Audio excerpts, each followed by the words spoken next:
সবাইকে আসসালামু আলাইকুম।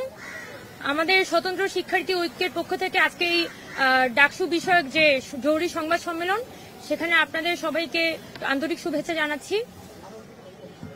গত তফসিল ঘোষণার পর থেকেই আমরা যখন প্যানেল নিয়ে নানান ধরনের চেষ্টা করে আসছিলাম একটি প্যানেল গঠনের, স্কুলগুলোতে আমরা যখন সার্ভে করতে যাই, ছাত্রদের সাথে কথা বলতে চাই, তখন কিছু বিষয় নিয়ে আমরা দেখতে পাই যে আমাদের শিক্ষার্থীরা উদ্বেগ প্রকাশ করছে। আজকে প্যানেল ঘোষণার পর দিন সেই বিষয়গুলোকে সামনে রেখে আপনাদের সামনে আমরা এসেছি যে সাধারণ শিক্ষার্থীদের মধ্য থেকে যে বিষয়গুলো নিয়ে তারা বিশেষ করে উদ্বেগ প্রকাশ করছে, সেগুলো পয়েন্ট টু পয়েন্ট আমরা আপনাদের সামনে উপস্থাপন করব।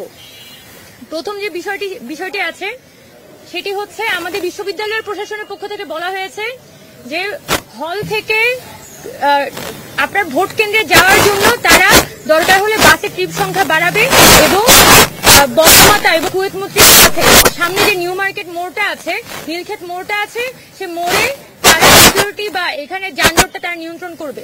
কিন্তু আমরা যেটা অ্যাসেস করেছি যে তাদের এই চিন্তা কোনোভাবে মঙ্গলবার হওয়া সত্ত্বেও এই 9 সেপ্টেম্বর আমরা দেখি যে নানানভাবে কিন্তু নিউ মার্কেট এবং নীলক্ষেত মোড়ে সবসময় জ্যাম লেগে থাকে। সেক্ষেত্রে আমরা স্পেসিফিক্যালি বলছি যে বঙ্গমাতা হল এবং বাংলাদেশ কুয়েত মসজিদ হল, এই দুটি হলে অবস্থান করে সেই ছাত্রীদের ভোটিং টার্নআউটটা বাড়বে, একই সাথে ইনস্টিটিউশনেরও ভোটার টার্নআউটটা বাড়বে। আরেকটা বিষয়, যেটা কবি সুফিয়া কামাল হলের ভোট কেন্দ্রটা এতদিন পর্যন্ত টিএসসিতে ছিল, সেই জায়গায় সেটি পরিবর্তন করে জিওলজি ডিপার্টমেন্ট, কার্জন হলে যে জিওলজি ডিপার্টমেন্ট সেখানে নেওয়া হয়েছে, সেটার জন্য আমরা প্রশাসনকে আন্তরিক সাধুবাদ জানাই। তবে শুধুমাত্র কবি সুফিয়া কামাল হলের দিকে তাকালেই হবে না, এখানে অন্য আরেকটি হল যেটি শামসুন্নাহার হল, সেই শামসুন্নাহার হলের ভোট কেন্দ্র চেঞ্জ করে ইউনিভার্সিটি ল্যাবরেটরি স্কুল সেখানে নেওয়া হয়েছে। এবং আমরা মনে করি যে হল থেকে যদি ভোট কেন্দ্রের দূরত্ব বেশি হয়, তাহলে ছাত্রীদের মধ্যে ভোট কেন্দ্রে যাওয়ার প্রবণতাটা অনেকখানি কমে যায়। তাই আমরা আশা করি যে শামসুন্নাহার হলের পাশে যে পরমাণু শক্তি কমিশনের ভবনটি আছে, সেখানে যাতে শামসুন্নাহার হলে ভোট কেন্দ্রটি স্থানান্তর করা হয় এবং সেটার জন্য কর্তৃপক্ষের সাথে পরমাণু শক্তি কমিশনের যে ধরনের আলাপচারিতা প্রয়োজন, যে ধরনের ডিলিংসে যাওয়ার প্রয়োজন, আমরা আশা করব যে প্রশাসন এই ডাকসু নির্বাচনের স্বার্থে, শিক্ষার্থীদের স্বার্থে এই শামসুন্নাহার হলে ভোট কেন্দ্রটি পরমাণু শক্তি কমিশনে স্থানান্তরিত করবে। আরেকটি, একইভাবে ছাত্রী হলে যেমন এই ধরনের সংকট আছে, আমাদের ছাত্রদের হলের মধ্যেও কিন্তু একই ধরনের ভোট কেন্দ্র থেকে হলের দূরত্ব সংক্রান্ত সংকটই রয়ে গেছে। যেমন আমাদের হল পাড়ার যে 4টি হল, সূর্য সেন, জিয়া হল, মুজিব হল এবং জসিমউদ্দিন হল, সেই 4টি হলের ভোট কেন্দ্র দেওয়া হয়েছে উদয়ন স্কুলে। সেই জায়গা থেকে আমরা বলতে চাই যে এই 4টি হলের যে ভোট কেন্দ্র, সেটি হয় এটা ঢাকা বিশ্ববিদ্যালয় ক্লাব অথবা এটি এফবিএস এ স্থানান্তরিত করা হোক। এবং আমাদের পক্ষ থেকে আমরা প্রেফারেন্স দিব যে এই হলপাড়ার যে 4টি হল আছে, সেখানে কিন্তু অনেক বেশি স্টুডেন্ট বসবাস করে, সেই জায়গা থেকে তাদের যাতায়াতের সুবিধার্থে এখানে এফবিএসই সব থেকে বেশি শিক্ষার্থীদের ধারণ করতে পারবে।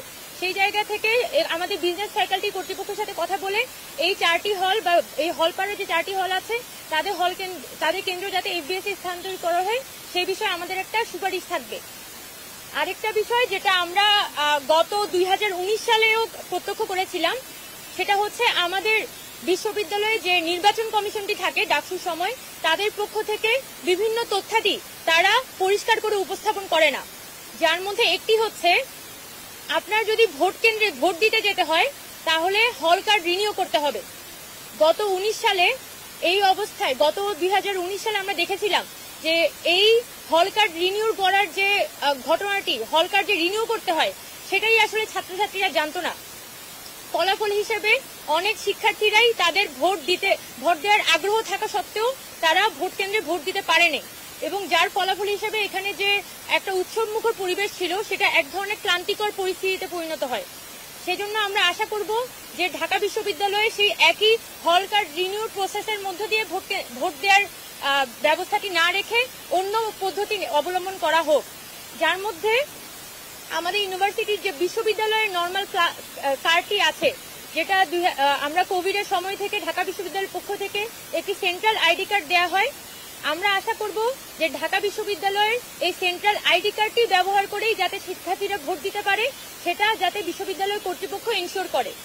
আর দ্বিতীয়ত, প্রথম বর্ষের শিক্ষার্থীরা 2024-25 বর্ষের শিক্ষার্থীরা যারা এখনো পর্যন্ত এই বিশ্ববিদ্যালয়ের সেন্ট্রাল আইডি কার্ডটি পায়নি, তাদের ক্ষেত্রে তাদের ভর্তির যে পেইং স্লিপটি আছে সেই পেইং স্লিপটি উপস্থাপন সাপেক্ষে তারা যাতে ভোট প্রদান করতে পারে সেই বিষয়ে কর্তৃপক্ষের পক্ষ থেকে ব্যবস্থা নেওয়ার জন্য আমরা আশা করছি। এক্ষেত্রে আমাদের যে উদ্দেশ্যটি সেটি হচ্ছে ভোটারদের ক্লান্তি কমানো, ভোটারদের ভোগান্তি কমানো এবং ভোট কেন্দ্রে সর্বোচ্চ পরিমাণ ভোটার উপস্থিতি নিয়ে আসা। সেক্ষেত্রে আমরা আশা করব যে কর্তৃপক্ষ এই বিষয়গুলোর দিকে বিশেষভাবে দৃষ্টি দিবে। আমাদের আরো কিছু বিষয় নিয়ে আমরা